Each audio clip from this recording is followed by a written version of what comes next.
ত্রয়োদশ জাতীয় নির্বাচনের মনোনয়নপত্র দাখিল করেছেন নাটোর ২ আসনের বিএনপি মনোনীত প্রার্থী এবং দলের কেন্দ্রীয় নেতা রুহুল কুদ্দুস তালুকদার দুলু।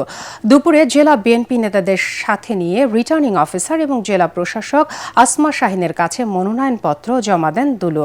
এখন পর্যন্ত জেলার ৪টি সংসদীয় আসনে বিএনপি, জামায়াত ও স্বতন্ত্র সহ মোট ৩৫ জন প্রার্থী মনোনয়নপত্র উত্তোলন করেছেন। ইনশাআল্লাহ নাটোরের মানুষ অতীতে যেভাবে আমাকে ৩বার ঐক্যবদ্ধভাবে ভোট দিয়ে আমাকে নির্বাচিত করেছে নাটোরের মানুষের সে প্রত্যাশা করি নাটোরের মানুষের কাছে। এবং আমি নাটোরের মানুষ আমাকে নিজের স্বপ্ন নাটোরের উন্নয়নের জন্য ইনশাআল্লাহ সেই স্বপ্ন আমি বাস্তবায়ন করার জন্য আমি আপনাদের মাধ্যমে নাটোরের মানুষের কাছে আবারও অঙ্গীকার